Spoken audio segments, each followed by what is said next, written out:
statement.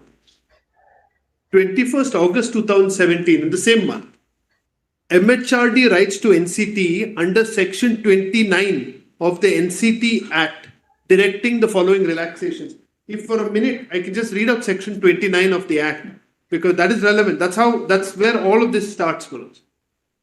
NCT.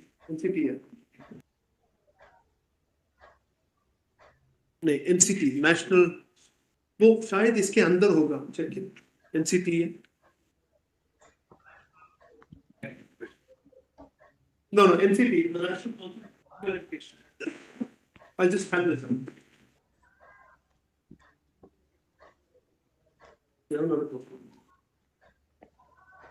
I'm sorry, one copy, that's mine. Section 29, if your lordship sees, it gives the central government the power of relaxation. So this is taken at the highest level. It's not that the High Court in the impugned judgment decided the equivalence.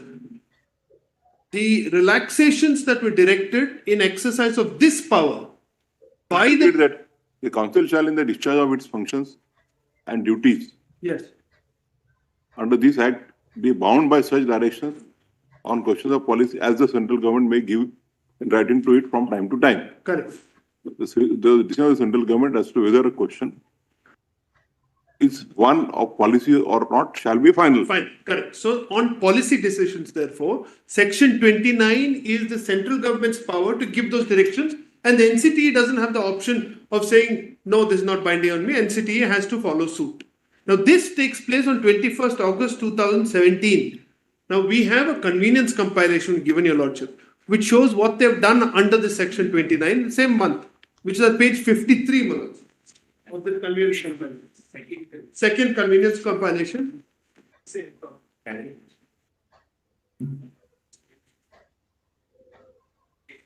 Page 53. Second one.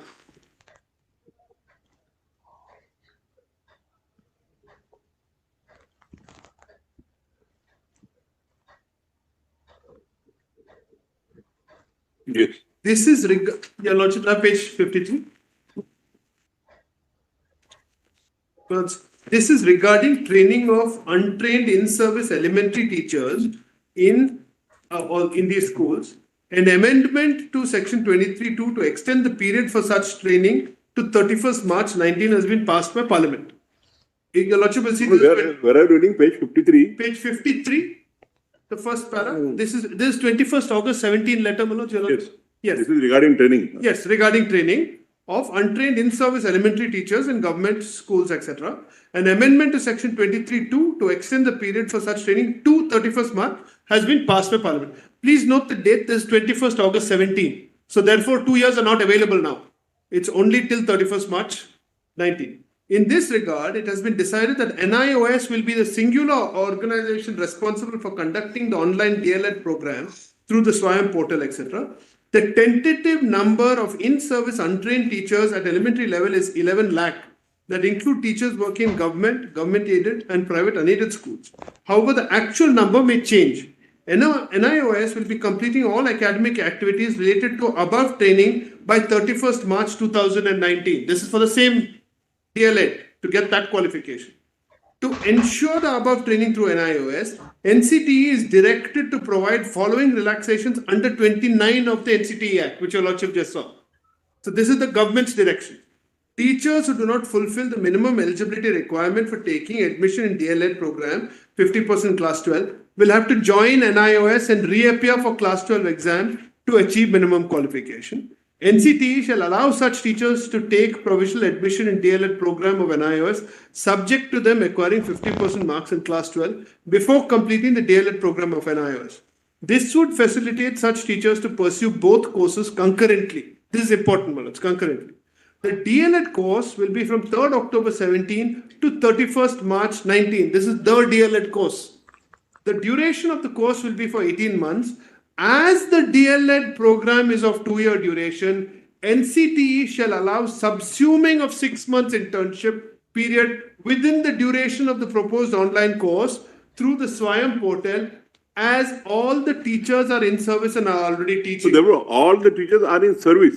Exactly. And are already teaching. Correct. And so therefore, we said that such of the teachers who are in service, yes, will be protected. Correct. Now will be protected, but the online DLED course that they have done, which is an 18-month course, will permit them to have the full DLED qualification as is required under the Act.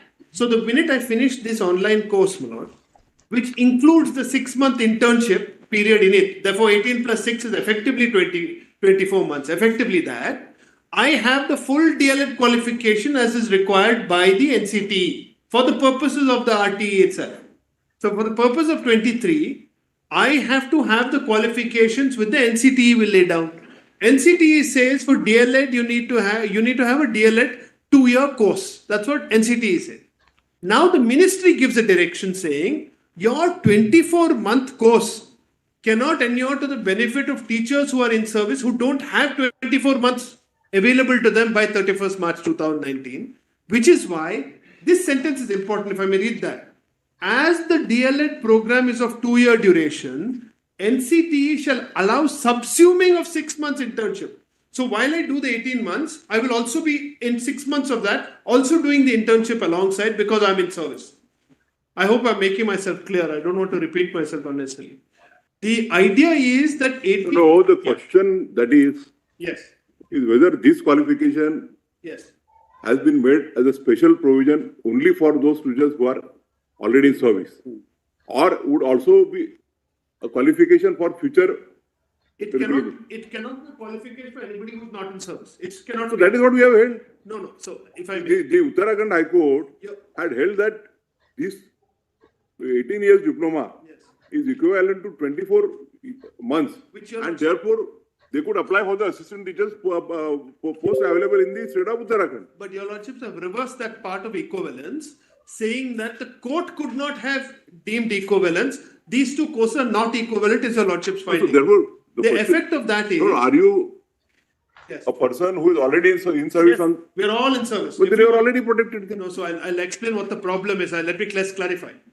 If I'm in service and if I'm in that one school for the rest of my life, your lordship's judgment protects me.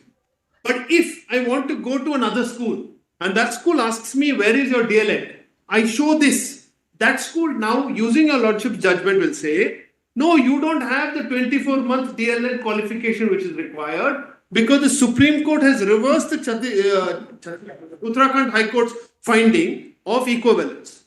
Because your lordship reversed the finding of equivalence, my 18-month DLED course is treated as some special requirement for me to remain In service, yes. Only in this school. But I can't move from one school to another because it's not being treated as a DLED 2-year qualification, which is what is required on the NCT. Now, apart from the impugned judgment, there are 5 other high courts which have given the exact same judgment of equivalence. 2 of those, your lordships